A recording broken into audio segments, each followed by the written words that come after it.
नमस्कार, स्वागत है आप सभी का डीडी न्यूज़ के इस खास बुलेटिन एक्सप्रेस 100 में, जहां हम आपके लिए लेकर आते हैं राजनीति, मनोरंजन, देश, दुनिया, खेल और व्यापार जगत की सभी बड़ी खबरों को एक्सप्रेस यानी फटाफट अंदाज में।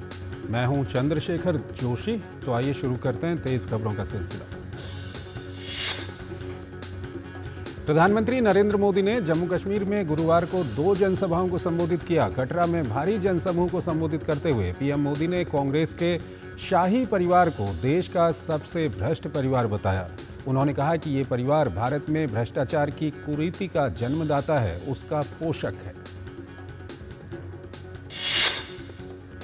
प्रधानमंत्री ने पाकिस्तान के रक्षा मंत्री के बयान का भी जिक्र किया और कहा कि आर्टिकल 370 और 35A को लेकर कांग्रेस और एनसी का एजेंडा वही है जो पाकिस्तान का एजेंडा है। प्रधानमंत्री ने कहा कि मोदी आज कांग्रेस नेशनल कॉन्फ्रेंस को डंके की चोट पर कह रहा है, हम जम्मू कश्मीर में पाकिस्तान के एजेंडे को लागू नहीं होने देंगे। दुनिया की कोई ताकत जम्मू कश्मीर में आर्टिकल 370 की वापसी नहीं करा सकती। प्रधानमंत्री मोदी ने कहा कि जब से अनुच्छेद 370 की दीवार टूटी है, तब से आतंक और अलगाव यहां लगातार कमजोर पड़ रहा है। जम्मू कश्मीर स्थायी शांति की ओर बढ़ चला है। आप सभी के सहयोग से जम्मू कश्मीर आतंकवाद से पूरी तरह मुक्त होकर रहेगा। प्रधानमंत्री ने कहा कि पिछले साल 2 करोड़ से अधिक पर्यटक जम्मू कश्मीर आए और 95 लाख तीर्थयात्री मां वैष्णो देवी के दर्शन के लिए यहां आए। इससे सबको काफी फायदा हुआ है। आने वाले वर्षों में घाटी में पर्यटन का बहुत बड़ा विस्तार होने वाला है। इससे पहले प्रधानमंत्री नरेंद्र मोदी ने श्रीनगर में जम्मू कश्मीर को राज्य का दर्जा दिए जाने के वायदे को एक बार फिर दोहराया। प्रधानमंत्री ने कहा कि जम्मू कश्मीर के लोगों ने बड़ी संख्या में मतदान में हिस्सा लेकर एक नया इतिहास रचा है।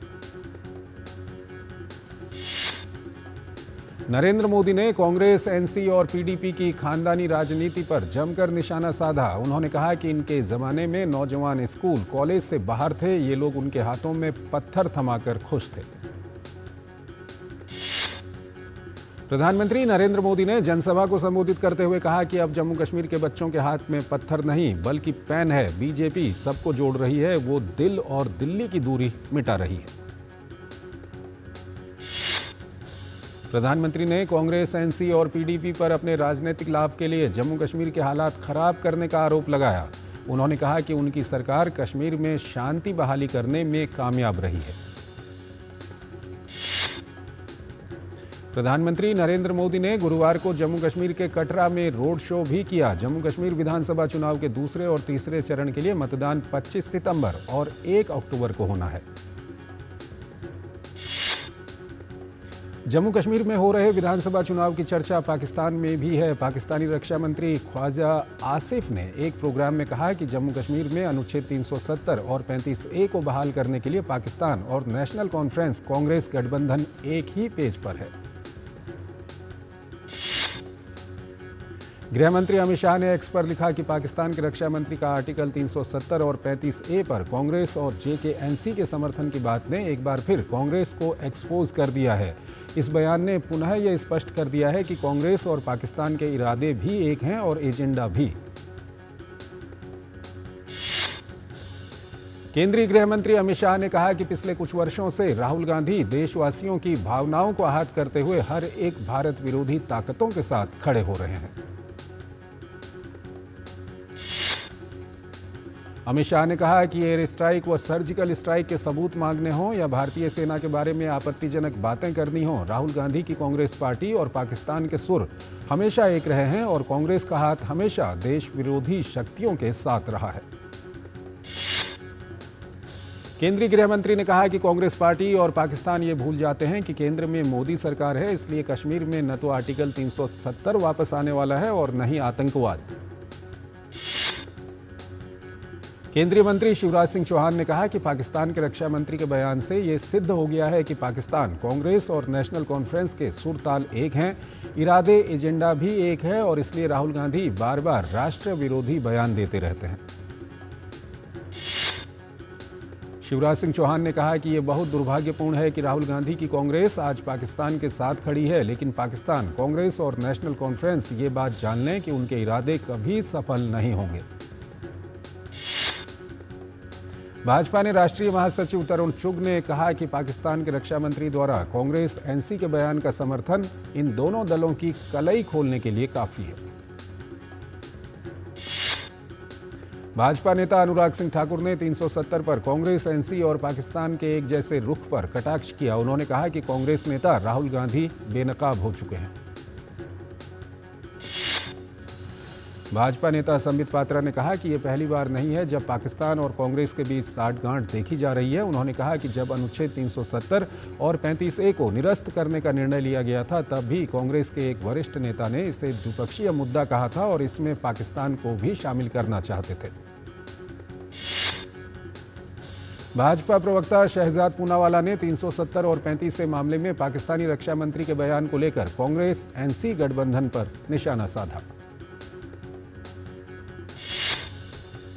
हालांकि चुनाव के मद्देनजर नेशनल कॉन्फ्रेंस के नेता उमर अब्दुल्ला ने पलटवार करते हुए कहा कि पाकिस्तान अपना देश संभाले और हमें अपना संभालने दे।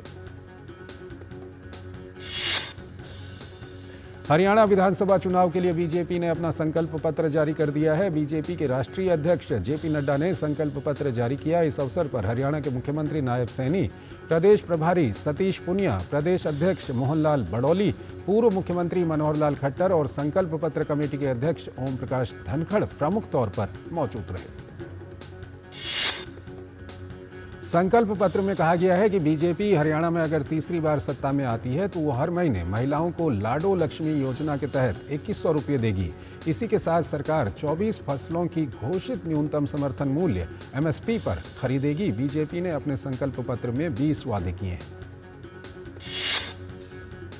बीजेपी के राष्ट्रीय अध्यक्ष जेपी नड्डा ने इस अवसर पर कांग्रेस के घोषणा पत्र पर तंज कसते हुए कहा कि संकल्प पत्र की गंभीरता ये होती है कि जो कहा था वो किया और जो नहीं कहा था वो भी किया। बीजेपी अध्यक्ष जेपी नड्डा ने कांग्रेस अध्यक्ष मल्लिकार्जुन खड़गे को पत्र लिखा है। नड्डा ने पीएम मोदी को खड़गे द्वारा लिखे गए पत्र का जवाब दिया है। जेपी नड्डा ने कहा कि खड़गे के पत्र में लिखी गई बातें सत्य से कोसों दूर हैं। जेपी नड्डा ने खड़गे को लिखे पत्र में राहुल गांधी, सोनिया गांधी समेत तमाम कांग्रेस नेताओं द्वारा पीएम को लेकर कहे अपशब्दों का हवाला दे डाला कि कांग्रेस नेताओं ने 10 सालों में प्रधानमंत्री नरेंद्र मोदी को 110 से अधिक गालियां दी। मोदी 3.0 के पहले 100 दिनों के कामकाज पर केंद्रीय सहकारिता मंत्रालय ने नई दिल्ली के पूसा स्थित ICAR कन्वेंशन सेंटर में राष्ट्रीय सम्मेलन आयोजित किया। सम्मेलन में गृह और सहकारिता मंत्री अमित शाह और केंद्रीय मंत्री ललन सिंह ने शिरकत की। सम्मेलन के मुख्य सत्र के दौरान गृह मंत्री अमित शाह सहकार से समृद्धि थीम के अंतर्गत मंत्रालय द्वारा 100 दिनों की पहल का शुभारंभ उन्होंने किया।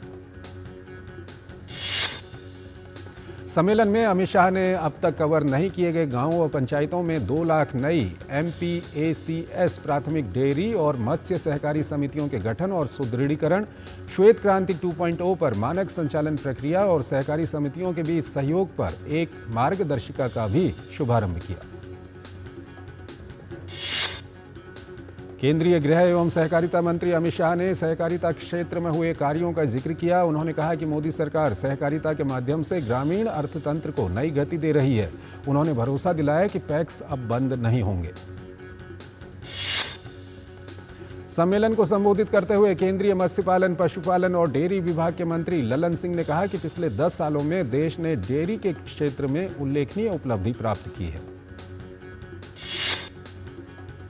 मध्य प्रदेश के 2 दिवसीय दौरे पर हैं राष्ट्रपति। गुरुवार को देवी अहिल्या विश्वविद्यालय इंदौर के दीक्षांत समारोह में शामिल हुई। उन्होंने छात्रों को उपाधियां भी प्रदान की। समारोह में 46 विद्यार्थियों को स्वर्ण पदक से नवाजा गया।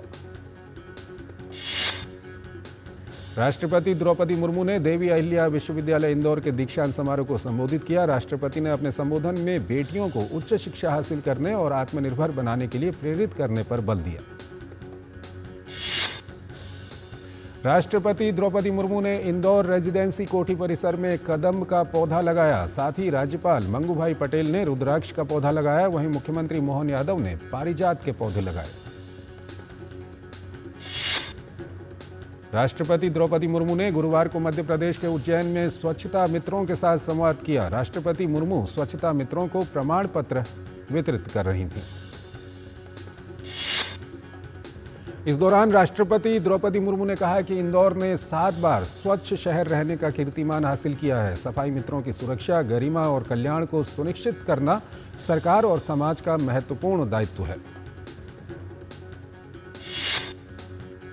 इस दौरान राष्ट्रपति ने 1692 करोड़ रुपए की लागत की इंदौर उज्जैन 6 लेन सड़क निर्माण का भूमि पूजन भी किया। इस कार्यक्रम में राज्यपाल मंगूभाई पटेल और मुख्यमंत्री मोहन यादव मौजूद रहे।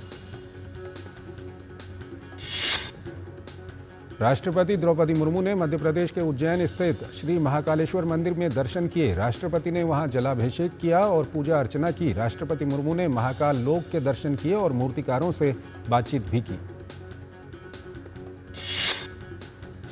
संसद टीवी के 3 वर्ष पूरे होने पर संसद भवन परिसर में कॉन्क्लेव का आयोजन किया गया। कार्यक्रम में उपराष्ट्रपति जगदीप धनखड़ ने मुख्य अतिथि के रूप में शिरकत की। उपराष्ट्रपति ने कहा कि भारत डिजिटल कहा कि आम जनता तक सही खबर पहुंचाना ही मीडिया की प्राथमिकता होनी चाहिए। केंद्रीय स्वास्थ्य सचिव अपूर्व चंद्रा ने नई दिल्ली स्थित निर्माण भवन में एक पेड़ मां के नाम अभियान के तहत एक पेड़ लगाया। स्वास्थ्य सचिव के साथ स्वास्थ्य मंत्रालय की ओएसडी पुण्य सलीला श्रीवास्तव और मंत्रालय के एडिशनल सेक्रेटरी और ज्वाइंट सेक्रेटरी ने भी मां के नाम एक पेड़ लगाया। असम के मुख्यमंत्री हेमंत बिस्वा शर्मा ने महिला सशक्तिकरण एवं खाद्य सुरक्षा परियोजना के विस्तार का शुभारंभ किया। असम में ओरुनोडोई 3.0 के तहत 37 लाख से अधिक लोगों को प्रति माह 1250 रुपये मिलेंगे और एनएफएसए राशन कार्ड के तहत 2.5 करोड़ लोगों को मुफ्त खाद्य सामग्री प्राप्त होगी। उत्तर प्रदेश के मुख्यमंत्री योगी आदित्यनाथ ने अयोध्या के मिल्कीपुर में 1000 करोड़ से अधिक की 83 विकास परियोजनाओं का लोकार्पण और शिलान्यास किया। कांग्रेस सांसद राहुल गांधी द्वारा अमेरिका दौरे के दौरान सिख समुदाय को लेकर दिए गए बयान के खिलाफ वाराणसी में बीजेपी कार्यकर्ताओं ने विरोध प्रदर्शन किया। इस दौरान प्रदर्शनकारियों ने राहुल गांधी और कांग्रेस के खिलाफ जमकर नारे लगाए। सप्ताह के चौथे कारोबारी दिन शेयर बाजार में काफी उतार चढ़ाव के बाद सेंसेक्स 236 अंकों की बढ़त के साथ 83,773 के स्तर पर बंद हुआ। वहीं दूसरी तरफ निफ्टी 38 अंकों की बढ़त के साथ 24,415 के स्तर पर बंद हुआ। भारी बारिश के कारण बाढ़ से जूझ रहे आंध्र प्रदेश के लोगों की मदद के लिए अदानी ग्रुप की ओर से 25 करोड़ रुपए की मदद का ऐलान किया गया। एप्पल की ओर से हाल ही में वैश्विक स्तर पर लॉन्च किए गए मेड इन इंडिया आईफोन 16 के देश में प्री ऑर्डर में इजाफा देखने को मिल रहा है। नया आईफोन 20 सितंबर से बाजार में बिक्री के लिए उपलब्ध हो जाएगा। भारत की अर्थव्यवस्था तेजी से आगे बढ़ रही है। इस कारण से अब Bharat MSCI all country world investable market index में चीन को पछाड़कर दुनिया का 6ठा सबसे बड़ा बाजार बनकर उभरा है।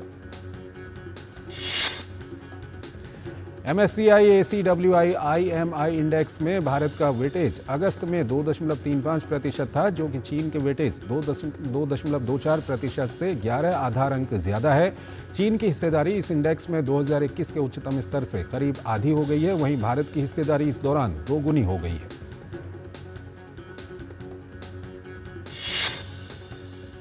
एक छोटा सा ब्रेक लेते हैं।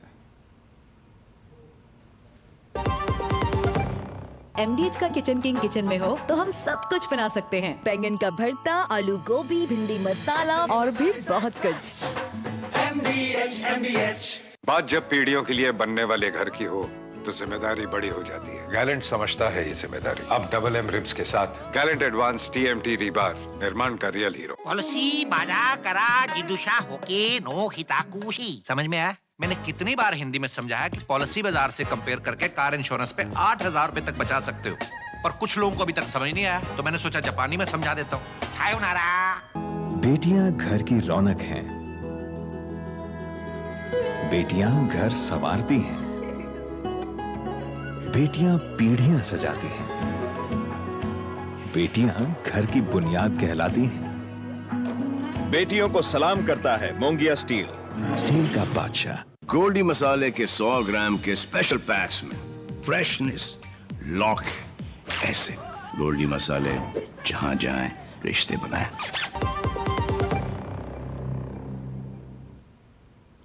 स्वागत है आपका ब्रेक के बाद और आइए अब खबरों के सिलसिले को और आगे बढ़ाते हैं। देश की मजबूत अर्थव्यवस्था का असर देश के प्रत्यक्ष कर संग्रह पर भी देखने को मिल रहा है। इसमें वित्त वर्ष 2024-25 की शुरुआत से अब तक पिछले साल की समान अवधि के मुकाबले 16% से ज्यादा की बढ़त देखने को मिली है।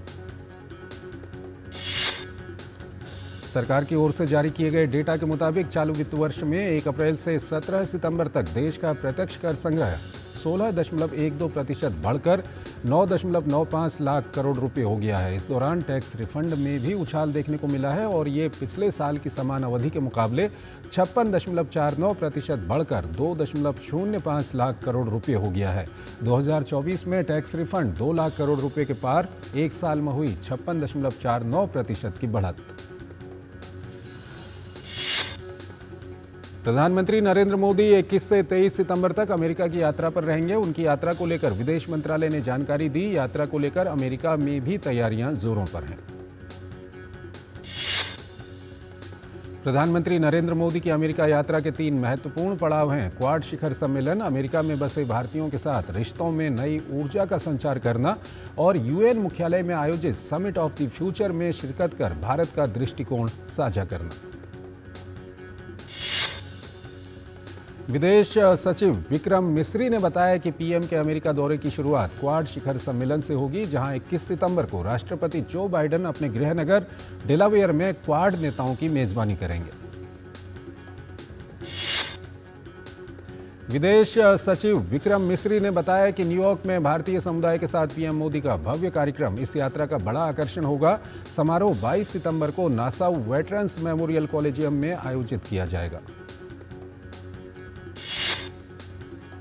विदेश सचिव ने बताया कि पीएम मोदी का तीसरा महत्वपूर्ण कार्यक्रम समिट ऑफ द फ्यूचर है, जिसमें दुनिया भर की हस्तियां न्यूयॉर्क स्थित यूएन मुख्यालय में जुट रही हैं। पीएम मोदी विश्व के नेताओं के साथ कई द्विपक्षीय मुलाकातें भी करेंगे। इन बैठकों में अमेरिकी राष्ट्रपति, ऑस्ट्रेलिया और जापान के प्रधानमंत्रियों के साथ द्विपक्षीय मुलाकात अहम होगी। यूक्रेन को भारत द्वारा हथियार दिए जाने से संबंधित मीडिया रिपोर्ट को विदेश मंत्रालय ने सिरे से खारिज किया है। मीडिया रिपोर्ट में दावा किया गया था कि भारतीय हथियार निर्माताओं द्वारा बेचे जाने वाले तोप के गोले यूरोपीय ग्राहकों द्वारा यूक्रेन भेजे गए हैं। दरअसल समाचार एजेंसी रॉयटर्स ने 11 भारतीय और यूरोपीय सरकार और रक्षा उद्योग के अधिकारियों के हवाले से रिपोर्ट प्रकाशित की थी। रिपोर्ट पर प्रतिक्रिया देते हुए विदेश मंत्रालय ने इसे अटकलबाजी और भ्रामक करार दिया। लेबनान में पिछले 2 दिनों में अलग अलग तरह से हुए धमाकों में अब तक कम से कम 32 लोगों की मौत हो चुकी है, जबकि हजारों लोग घायल हो गए हैं। इलेक्ट्रॉनिक उपकरण में हुए विस्फोट की वजह से लोग सकते में हैं। पहले पेजर, फिर वॉकी टॉकी, मोबाइल, लैपटॉप और यहां तक कि सौर ऊर्जा की बैटरियों में भी विस्फोट हो रहे हैं। अस्पताल के डॉक्टरों के मुताबिक घायलों में अधिकतर युवा हैं और सभी को एक जैसी चोट आई है। किसी के चेहरे पर घाव के निशान हैं तो किसी की उंगली और किसी के पैर उड़ गए हैं। ताज़ा घटनाक्रम के बीच बेरूत के अंतर्राष्ट्रीय हवाई अड्डे पर यात्रियों के वॉकी टॉकी और पेजर्स ले जाने पर प्रतिबंध लगा दिया गया है। हिजबुल्लाह ने अपने सदस्यों को पेजर और वॉकी टॉकी का इस्तेमाल पर रोक लगा दी है। दावे के मुताबिक जिन वॉकी टॉकी में विस्फोट हुए उन्हें जापानी कंपनी आईकॉम ने बनाया है। हालांकि कंपनी ने कहा कि वो ऐसे डिवाइसेस का निर्माण 10 साल पहले ही बंद कर चुकी है। आईकॉमिक ने सफाई देते हुए कहा कि उसने अक्टूबर 2014 तक 2 वे रेडियो की पश्चिम एशिया समेत कई क्षेत्रों में सप्लाई की थी। आईकॉम के मुताबिक ICB-82 एक हैंडहेल्ड रेडियो है जिसका उत्पादन और निर्यात 2004 से अक्टूबर 2014 तक किया गया। सिलसिलेवार पेजर में विस्फोट के लिए हिजबुल्लाह ने इजराइल को जिम्मेदार ठहराया है। हिजबुल्लाह इजराइल की निगरानी से बचने के लिए पेजर और वॉकी टॉकी का इस्तेमाल करता है। लेबनान में हिजबुल्लाह के लड़ाकों पर निशाना बनाने के बाद पूरे पश्चिम एशिया में तनाव चरम पर है। उपकरणों के जरिए हिजबुल्लाह को नुकसान पहुंचाने के प्रयास के बीच इजरायली सेना दक्षिण लेबनान में समूह के 7 ठिकानों को निशाना बना चुकी है। इजरायली विमानों ने बड़ी कार्रवाई में हिजबुल्लाह की सैन्य इमारतों के अलावा एक हथियारों के गोदाम पर हमला करने का दावा किया है। दूसरी तरफ आईडीएफ ने कहा है कि हिजबुल्लाह द्वारा किए गए एंटी टैंक गाइडेड मिसाइल हमले की चपेट में आने से कम 8 इजरायली घायल हो गए। लेबनान के प्रधानमंत्री नजीब मिकाती ने संयुक्त राष्ट्र सुरक्षा परिषद से अपने देश के खिलाफ इजरायल की आक्रामकता और तकनीकी युद्ध को रोकने के लिए कड़ा रुख अपनाने का आह्वान किया। इजरायली सेना ने बताया कि लेबनान की तरफ से आए एक ड्रोन को इजरायल की सीमा में घुसते और उत्तरी सीमा के करीब गिरते देखा गया। इस ड्रोन के गिरने से आग लग गई, हालांकि इसमें किसी के घायल होने की खबर नहीं है। इजरायल ने ईरान की एक बड़ी साजिश को विफल करने का दावा किया है। सुरक्षा बलों ने प्रधानमंत्री बेंजामिन नेतन्याहू समेत दूसरे बड़े नेताओं की हत्या की साजिश रचने के आरोप में एक इजरायली नागरिक को गिरफ्तार किया है। इजरायली सेना ने पश्चिमी बैंक के कबातिया में आतंकी संगठनों के ठिकानों पर छापेमारी की है। इस अभियान में 3 लोगों की मौत हो गई है, कई अन्य घायल हुए हैं। संयुक्त राष्ट्र महासभा ने भारी अंतर से एक गैर बाध्यकारी प्रस्ताव पारित किया है, जिसमें अगले 12 महीनों के भीतर फलस्तीनी क्षेत्र पर इजरायल के कब्जे को समाप्त करने की मांग की गई है। संयुक्त राष्ट्र महासभा के 10वें आपातकालीन विशेष सत्र के दौरान प्रस्ताव को पारित किया गया, जिसके पक्ष में 124 और विरोध में 14 वोट पड़े।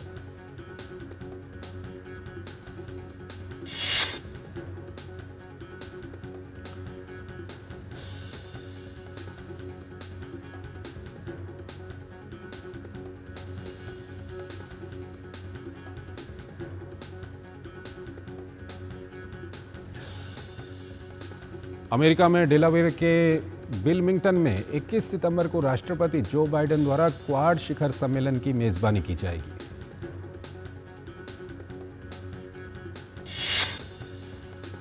ईरान के नए राष्ट्रपति मसूद पेजेश्कियन ने 45 वर्षों में पहले सुन्नी मुस्लिम अल्पसंख्यक के एक सदस्य को कुर्दिस्तान प्रांत का गवर्नर नामित किया। अमेरिका ने बाल्टीमोर पुल को नष्ट करने वाले मालवाहक जहाज के मालिक और संचालक पर मुकदमा दायर किया। अमेरिकी न्याय विभाग ने जहाज के मालिक और संचालक पर मुकदमा दायर किया और कहा कि मुकदमे का उद्देश्य आपदा से निपटने और पुल टूटने से जमा टनों मलबा हटाने में खर्च हुई लागत में $100 मिलियन से अधिक की वसूली करना है। खेल मंत्रालय की ओर से महाराष्ट्र के पुणे में विकसित भारत एम्बेसडर युवा कनेक्ट कार्यक्रम की शुरुआत की गई। इस मौके पर खेल मंत्री मनसुख मांडविया ने कहा कि राष्ट्र निर्माण में युवाओं की भागीदारी सबसे अधिक महत्वपूर्ण है। भारत और बांग्लादेश के बीच 2 टेस्ट मैच की सीरीज का पहला टेस्ट आज से चेन्नई में शुरू हुआ। आर अश्विन और रविंद्र जडेजा के बीच 7वें विकेट के लिए शतकीय साझेदारी देखने को मिली। अश्विन ने शानदार शतक लगाया, वहीं जडेजा ने भी अर्धशतक पूरा किया। तेज गेंदबाज विलियम ओ राउरकी के शानदार स्पेल की बदौलत न्यूजीलैंड ने पहले टेस्ट में श्रीलंका को पहली पारी में 305 रन पर आउट कर दिया। श्रीलंका के पूर्व खिलाड़ी और विक्टोरिया महिला टीम के कोच रहे दुलीप समरवीरा को ऑस्ट्रेलियाई क्रिकेट बोर्ड ने कोचिंग से 20 साल के लिए प्रतिबंधित कर दिया है। भारतीय भारोत्तोलक वालुरी अजय बाबू ने राष्ट्रमंडल चैंपियनशिप में पुरुषों के 81 किलो जूनियर और सीनियर वर्ग में स्वर्ण पदक जीता। वहीं पुरुषों के 89 किलो वर्ग में लाल युवातफेला ने रजत पदक जीता, जबकि हदानंदा दास को युवा वर्ग में रजत और जूनियर वर्ग में कांस्य पदक मिला। चाइना ओपन बैडमिंटन टूर्नामेंट 2024 में भारत की मालविका बंसोड ने महिला सिंगल्स में विश्व की 25वें नंबर की खिलाड़ी स्कॉटलैंड की क्रिस्टी गिलमर को हरा दिया। चैंपियंस लीग के एक अन्य मुकाबले में पेरिस सेंट जर्मेन ने जिरोना को 1-0 से हराने में सफलता पाई। जर्मन क्लब बोरुसिया डॉर्टमंड ने बड़ी जीत के साथ चैंपियंस लीग की शुरुआत की है। डॉर्टमंड ने क्लब बुगरा को दूसरे हाफ में गोल की मदद से 3-0 से शिकस्त दी। चैंपियंस लीग में सेल्टिक ने स्लोवन ब्राविस्लावा पर 5-1 की बड़ी जीत हासिल की। चैंपियंस लीग में आज देर रात ग्रुप दौर के कई मुकाबले खेले जाएंगे। इंग्लिश क्लब आर्सेनल का सामना इटालियन क्लब अटलांटा से होगा। चैंपियंस लीग के एक अन्य मुकाबले में स्पेनिश क्लब बार्सिलोना आज चैंपियंस लीग में अपने अभियान की शुरुआत करेगी। बार्सिलोना का सामना मोनाको से होगा। दोबारा रिलीज के बावजूद फिल्म तुम्बाड का बॉक्स ऑफिस पर शानदार प्रदर्शन जारी है। अब तक फिल्म की कुल कमाई 12 करोड़ के पार पहुंच चुकी है। अभिनेता दीपक तिजोरी ने फिल्म प्रोड्यूसर विक्रम खाखर के खिलाफ ठगी का मामला दर्ज कराया है। अब पुलिस इस मामले की जांच में जुट गई है। ब्रिटेन का मशहूर रॉक बैंड कोल्डप्ले भारत में धमाल मचाने आ रहा है। सिंगर और म्यूजिक कंपोजर हिमेश रेशमिया के पिता और बॉलीवुड में कई लोगों के करियर को उड़ान देने वाले जाने माने म्यूजिक डायरेक्टर विपिन रेशमिया का 87 वर्ष की आयु में निधन हो गया है। बॉलीवुड में अपनी धाक जमाने के बाद अब फिल्म किल के तमिल और तेलुगु रीमेक पर काम चल रहा है। निर्देशक रोहित शेट्टी की कॉफ यूनिवर्स की तीसरी किस्त सिंघम अगेन में दीपिका पादुकोण की एंट्री हुई है। भगवान राम और लंकेश के साथ उनकी लड़ाई की कहानी बताने वाली animation film Ramayana the legend of prince Rama 31 साल बाद पूरे भारत में सिनेमाघरों में रिलीज होने जा रही है। बॉलीवुड अभिनेत्री सयामी खैर जर्मनी में होने वाले आयरन मैन 70.3 ट्रायथलॉन को पूरा कर मेडल पाने वाली पहली भारतीय अभिनेत्री बन गई है। तो इस बुलेटिन में फिलहाल इतना ही। आप बने रहिए डीडी न्यूज़ के साथ। नमस्कार।